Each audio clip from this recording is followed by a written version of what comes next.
Hello students, ये जो session है ये पीजीटी और टीजीटी जीआईसी वगैरह चाहे यूपी माध्यमिक वाला हो एडेड सभी के लिए स्टार्ट हुआ है। और सबसे पहले हम एक सीक्वेंस से स्टार्ट करते हैं लिटरेरी टर्म्स, उसके बाद धीरे धीरे हम हर एक टॉपिक, उसके बाद राइटर्स को भी कवर करेंगे। तो आज हम 3 ऐसे लिटरेरी टर्म्स लेते हैं जो लोगों को कन्फ्यूज़न होता है ज़्यादा, है ना। बहुत ईजी वे में समझाऊंगा आपको, कैसे भी तोड़ मोड़ के वो एग्ज़ाम में दे दे, आपका गलत नहीं हो सकता, गारंटी है मेरी, अगर आप आपने ठीक से समझ लिया आज, है ना। तो चलिए बिना देरी के स्टार्ट करते हैं। जो पहला है गाइस वो है एड होमिनम फैलेसी। तो एड होमिनम फैलेसी का जो मतलब है वो क्या है? इसका मतलब है आर्गुमेंट अगेंस्ट अ मैन। मतलब किसी भी टॉपिक पे आर्गुमेंट नहीं होगी, उस आदमी के खिलाफ आर्गुमेंट हो जाएगी। कैसे? देखिए, आर्गुमेंट का जो असली सेंस है क्या है, वो ये है कि मैं मान लो आपसे जनसंख्या पे बहस कर रहा हूँ कि जनसंख्या बढ़ रही है और इसके हमें उपाय करने चाहिए। तो सामने वाला जो है जिससे मैं बहस कर रहा हूँ वो ये छोड़ देगा कि मैं जनसंख्या के बारे में बात कर रहा हूँ। वो कहेगा भाई तेरे तो खुद 10-15 वाला गए यार हमें तो जनसंख्या पे ज्ञान देगा, वो उस पर ध्यान ही नहीं देगा कि टॉपिक क्या है। तो वो जो उसने किया टॉपिक से हटके मेरी पर्सनली अटैक करने लगा। पर्सनल अटैक जो है इंसान पे, उसके जीवन पे, उसके कैरेक्टर्स पे, उसकी पर्सनैलिटी पे, ना कि बहस जो चल रही है उस टॉपिक पे, वो क्या कहलाता है? Add hominem fallacy. क्लियर है? एक और उदाहरण लेते हैं। मान लो आप हैं, 3-4 लोग बैठे हैं और आप भी बैठे हैं। तो 3-4 लोगों को आप ज्ञान दे रहे हैं क्या? नॉन वेज नहीं खाना चाहिए। अब वो आपको अच्छे से जानते हैं, आपके पड़ोसी हैं या रिश्तेदार हैं, वो कहेंगे अब तो हफ्ते में 3-4 बार तो खुद खावे यार हमें कैसे खाएगा? तो वो इस चीज़ पे ध्यान नहीं दे रहे कि तुम जो कहना चाह रहे हो वो एक टॉपिक है, वो नॉन वेज पे, कि वो नहीं खाना चाहिए, वो एक गलत चीज़ है, बीमारियां बढ़ती हैं, बहुत सारी चीज़ें। लेकिन नहीं, वो उस पर बहस ही नहीं करेंगे। वो क्या, तुम्हें पर्सनल अटैक करने लगे, भाई तू खुद को तो देख ले यार, है ना। अभी जो नेता थे रवि किशन, वो नहीं कह रहे थे जनसंख्या वृद्धि के लिए दूसरी पार्टी को कह रहे थे जिम्मेदार है, तो रिपोर्टर्स ने उसे पकड़ लिया कि भैया तुम्हारे खुद इतने सारे बच्चे हैं, है ना। तो उनकी जो टॉपिक था उसे भूल के आर्गुमेंट किस पे करने लगे? Personally attack. आर्गुमेंट छोड़ के वो पर्सनली अटैक करने लगे। तो एड होमिनम फैलेसी क्या है? Argument against a man, not against an argument, है ना। आर्गुमेंट खिलाफ है किसके? आदमी के। पर्सनली अटैक है उस पर, ना कि वो आर्गुमेंट करने को तैयार बैठा है। क्लियर? एक और उदाहरण देखिए लास्ट। अमेरिका से आप कहोगे, जैसे अमेरिका के जो राष्ट्रपति इस समय मान लो दुनिया घूमने निकल गए, शांति बनाए रखो, शांति बनाए रखो। तो आप क्या कहोगे? तुम तो यार सब ना किस किस पर आक्रमण कर रहे हो।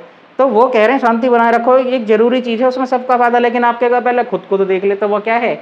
एड होमिनम है। क्लियर? तो बहुत अच्छे से समझ में आ गया होगा आपको। ये हो गया जी खत्म।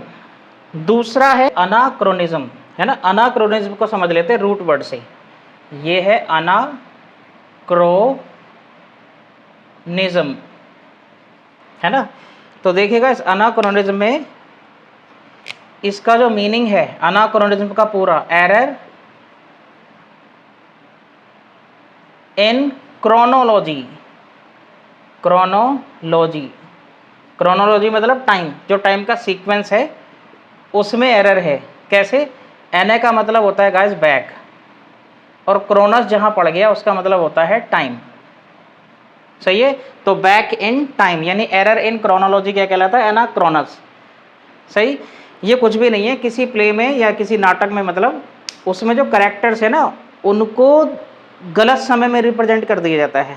जैसे मान लो भगवान जी हैं, आपने कोई शिव जी ले लिए, शिव जी को आपने सूट पैंट पहना दिए, है ना मतलब पैंट्स वगैरह पहना दिया, तो वो क्या है? अनाक्रोनिज्म है ना। उस जमाने की चीज़ कहाँ थी, वहाँ पे वो चलती नहीं थी, आपने उसको पैंट शर्ट यानी इस जमाने में ला दिया, तो वो क्या है? अनाक्रोनिज्म का एक उदाहरण है।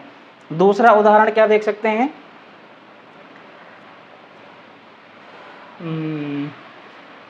हाँ, जो योद्धा होते थे, है ना, जो योद्धा होते थे उनकी पोशाक आपने देखी होगी मूवीज में, राजा महाराजाओं की।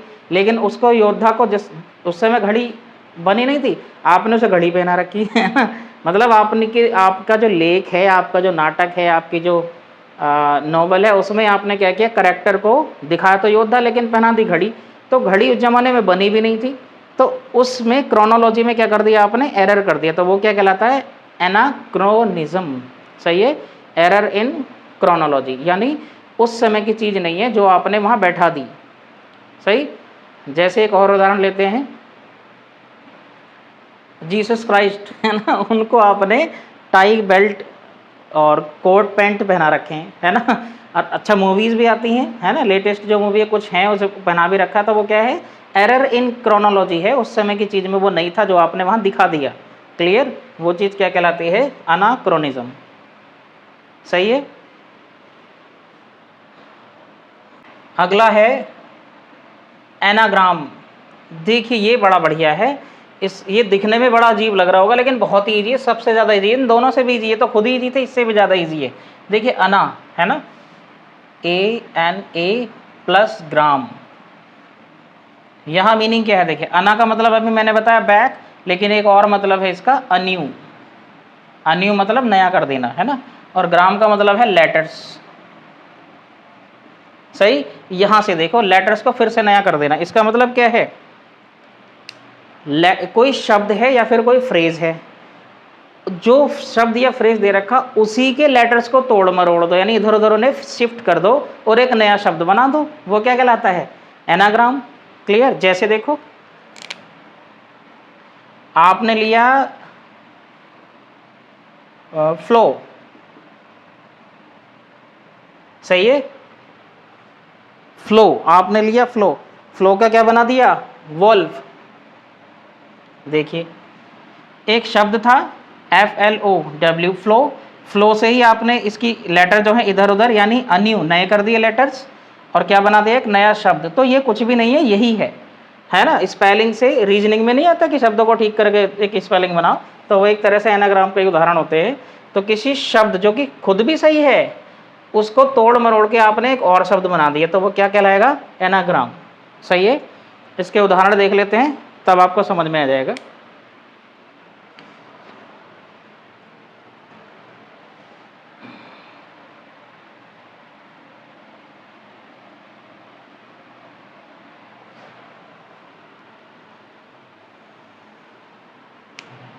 यहाँ पे वर्ड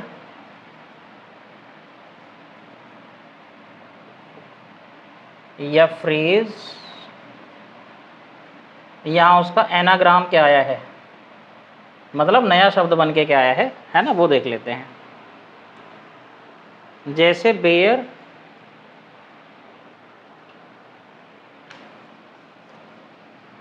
फ्लॉ, काम,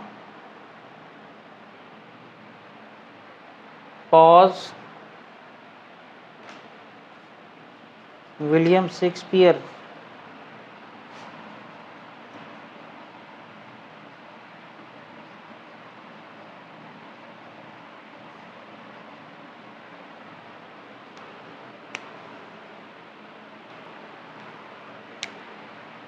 इसका क्या बन जाएगा,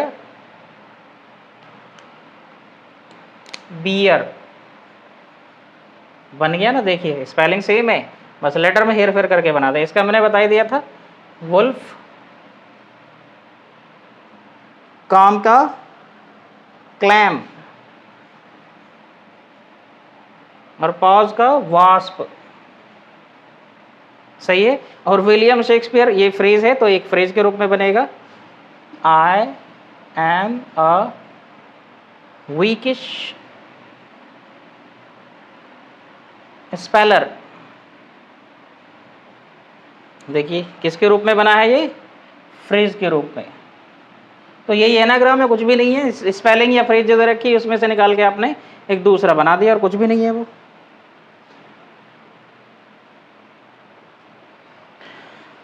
क्लियर। तो उम्मीद है आपको ये जो लिटरेरी टर्म्स हैं इसमें बिल्कुल भी कन्फ्यूजन नहीं रहा होगा। फिर भी अगर कोई कन्फ्यूजन है तो कमेंट में ज़रूर लिख के मुझे भेजें, और रिव्यू ज़रूर दें इसके कि आपको ये क्लास कैसी लगी, स्पेशली PGT TGT GSE वाले, है ना, मतलब GSE लेक्चरर वाले ताकि मैं और ज़्यादा या तो बेहतर तरीके से या फिर एडवांस या दोनों तरीके से आपको पढ़ा सकूं। लेकिन इतनी मेरी गारंटी है, भले आपको कितनी कमज़ोर लगती रहे लिटरेचर और ग्रामर, दिक्कत नहीं आ सकती, पेपर आपका निकल जाएगा।